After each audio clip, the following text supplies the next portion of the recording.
Woods are lovely, dark and deep, but I have promises to keep, and miles to go before I sleep, and miles to go before I sleep.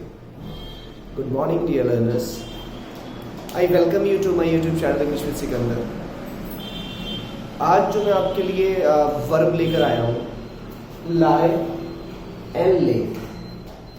इसमें बहुत ज़्यादा confusion होता है students को, और मैं आज आपको ये भी बताऊंगा इंग्लिश जो है ना, उसकी जो कॉम्प्लेक्सिटी है, इन इंग्लिश में जो थोड़ी प्रॉब्लम आती है स्टूडेंट्स को, लोगों को, वो उसकी वजह क्या है। उसकी वजह ये है कि इंग्लिश में जैसे आई से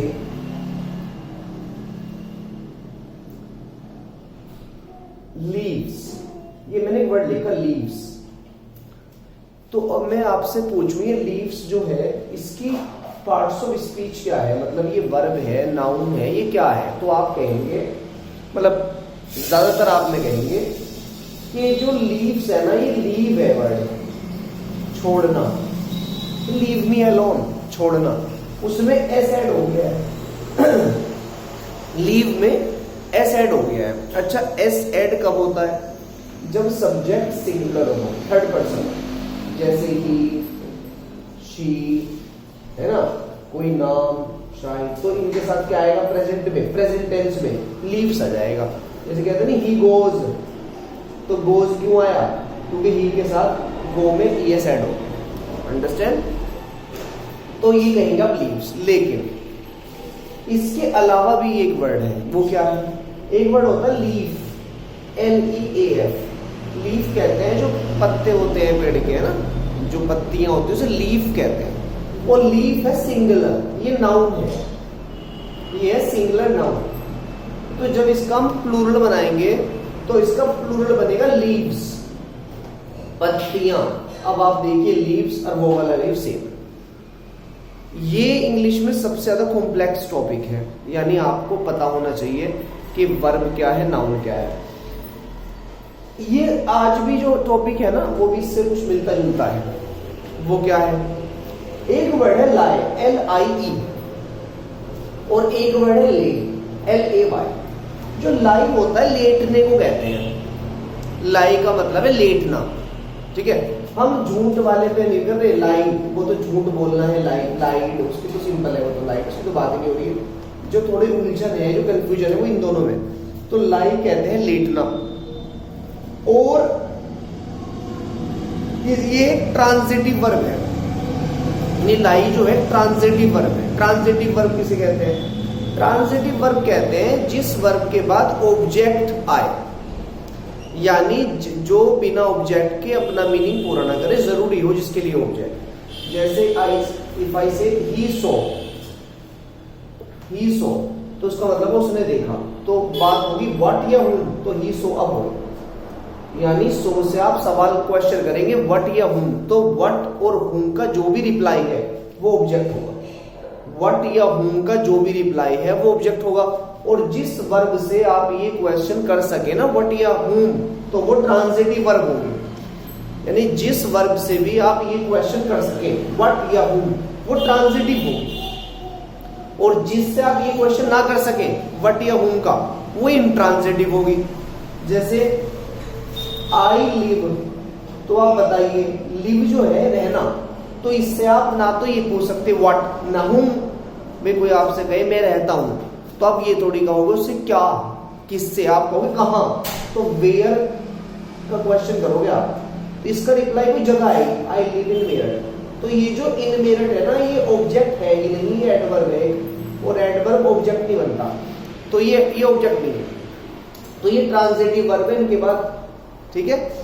तो ये जो ट्रांजिटिव वर्ब है और ये इंट्रांजिटिव है, एक्चुअली ये इंट्रांजिटिव है और ये ट्रांजिटिव, ठीक है, इंट्रांजिटिव, क्योंकि ट्रांजिटिव में जरूरत होती है ऑब्जेक्ट की, इंट्रांजिटिव में नहीं।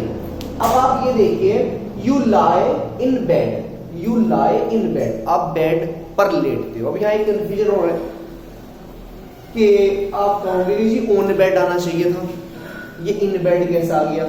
भाई बेड के लिए तो ऊन आता है ना, लेकिन गलत, बेड के लिए इन आता है। देखो इन का मतलब होता है कि कोई चीज ना इस तरीके से घिरी हुई हो, यानी कोई चीज घिरी हुई हो, उसके लिए हम इन का यूज करते हैं। और जो चीज घिरी हुई ना हो, सरफेस पे हो, यानी ऊपर से वो खुली हुई हो, उसके लिए हम ओन का यूज करते हैं। अब आप बताइए बेड, तो बेड जो होता है, बेड उसका सिरहाना होता है, यानी जहां पर आप सर रखते हो सिरहाना बोलते हैं, तो वहां पर होता है, तो उसे इन कहेंगे हम, ठीक है।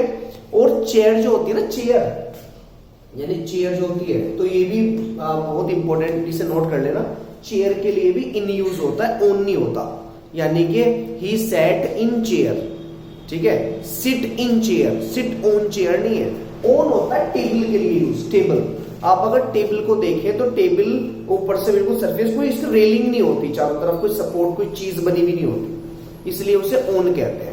तो जिन चीजों पर कोई सपोर्ट ना हो, ठीक है ना, इस तरह की जैसे हम चारों तरफ कर देते हैं ना, ऐसा कुछ ना हो तो उसे ऑन कहेंगे, और जहां पर ये हो उसे इन कहेंगे।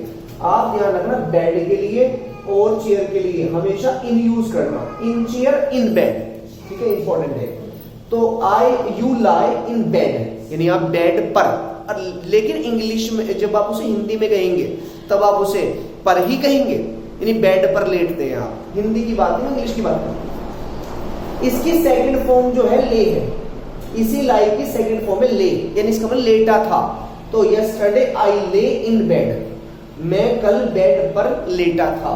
और ही हैज लेन, इसकी थर्ड फॉर्म है लेन, ठीक है। तो तुम बेड पर लेटते हो, यस्टरडे मैं बेड पर लेटा था, और वह बेड पर लेट चुका है, लेन। तो क्या है, लाई ले ले। और ये कौन सी वर्ब है, इंट्रांजिटिव, जिसमें ऑब्जेक्ट की जरूरत ना हो। जैसे कि अगर मैं बस इतना कह दूं यू लाई, तुम लेटते हो, तो ना तो तुम उससे व्हाट का क्वेश्चन कर सकते, व्हाट ना कर सकते, हूम का, कहोगे इन का, उसका वेयर का। तो मैंने आपको बताया वेयर का जो रिप्लाई होता है ना, वो ऑब्जेक्ट नहीं होता है ना। तो यू लाई। अब आ जाइए आप इस पर, ले पर। इसका तो मतलब होता है लाएगा लेटना, लेकिन ले का मतलब है किसी चीज को लिटाना। फर्क समझ रहे हो ना, खुद लेटना और किसी चीज को लेटा देना, इसे बोलते हैं ले, ठीक है। या ये पुट के मीनिंग में आता है, यानी किसी चीज को कहीं रख देना, ठीक है।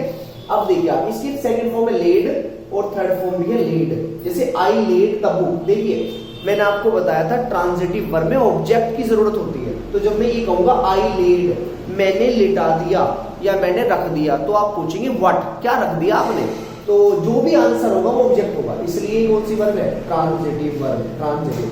तो I laid the book on the table, देखिए टेबल के लिए ऑन आया, तो मैंने बुक को टेबल पर रख दिया। ही हैज लेड, क्योंकि थर्ड फॉर्म भी लेड है ना, तो he has lead the book on the table, table पर रख दिया। और थर्ड फॉर्म भी इसकी, यानी सेकंड भी लेड और थर्ड भी लेड और फर्स्ट इसकी ले। अब कंफ्यूजन की मैंने क्यों बनाई वीडियो, देखिए ले जो है ना, इसकी तो फर्स्ट फॉर्म है किसी चीज को रख देने की, लेकिन लाई की तो सेकंड फॉर्म है ना। तो अगर ले वर्ड आ जाए कैसे पहचानोगे आप, तो इस तरीके से पहचानोगे, अगर उसके बाद कोई ऑब्जेक्ट है, अगर ले के बाद कोई ऑब्जेक्ट है तो समझ लेना ये कौन सा वाला ले है, ये है लिटा देने वाला, किसी को रख देने वाला। जैसे अगर मैं ये कहूं ही ले, ही ले, अब बस इतना ही लिख दूं मैं और आपसे पूछूं बताओ ये कौन सी फॉर्म है, ये कौन सा वर्ड है, ये लेटना है, लाई है, लाई की सेकंड फॉर्म है ये, या ले है ये फर्स्ट फॉर्म। तो अब आप सोचेंगे यार इसमें तो कोई कैसे पहचाने, इसका भी तरीका है। ये ही कौन सा पर्सन है, थर्ड। और आप जानते हैं अगर ये वर्ड जो है ना, अगर ये होता, अगर ये ले लिटाने वाला होता, इसको मतलब फर्स्ट फॉर्म होती, तो इसमें तो एस आता ना, लेज। भाई अगर ये ले वाला ये वाला होता, ये वर्ब होती है, ठीक है, तो ही के साथ तो ऐसा आता फिर, लेकिन ही के साथ ऐसा नहीं आया, मतलब ले के साथ, तो इसका मतलब क्या है, ये सेकंड फॉर्म है, ये सेकंड फॉर्म है, तो सेकंड फॉर्म ऑब्वियसली लाई की है, तो उसने रख दी या उसने लेटा दी, फिर आप ऑब्जेक्ट यूज करोगे ही ले, और उसके बाद आप कोई भी चीज यूज करो, क्लॉथ्स, ही ले क्लॉथ्स ऑन द टेबल, है ना, इन पर कपड़ा बिछा दिया, लिटा दिया, बिछाने के लिए भी ये यूज करेंगे। सो आई होप यू अंडरस्टूड। तो आज के बाद अब कंफ्यूज मत होना, लाई, ले, लेन, ये एक वर्ब थी इंट्रांजिटिव, ठीक है, इसका मतलब होता है खुद लेटना, खुद लेटना। और ये जो ले है, ले, लेड, लेड, इसका मतलब है किसी चीज को लिटा देना। ये कौन सी वर्ब है? ट्रांजिटिव। ये कौन सी वर्ब है? इंट्रांजिटिव। और इसका फर्क मैंने आपको बता दिया। ट्रांजिटिव का मतलब जिससे आप व्हाट या whom का क्वेश्चन कर सके, व्हाट या whom का क्वेश्चन कर सके वर्ब से, तो ठीक है, वो तो होगी ट्रांजिटिव। और जिससे आप वेयर का क्वेश्चन करें, कहाँ कोई प्लेस आए ऑब्जेक्ट की जगह पर, तो उसे बोलेंगे हम इंट्रांजिटिव वर्ब। तो ये ट्रांजिटिव इंट्रांजिटिव का लेक्चर में अलग से भी दूंगा, अलग से भी टॉपिक दूंगा। इसका बहुत ही इंपॉर्टेंट टॉपिक है वर्ब का है, लेकिन आज मैंने 2 वर्ड बताया आपको, लाई और ले। दोनों वर्ब है, ठीक है, दोनों मेन वर्ब है, और एक ट्रांजिटिव एक इंट्रांजिटिव। Okay, thank you.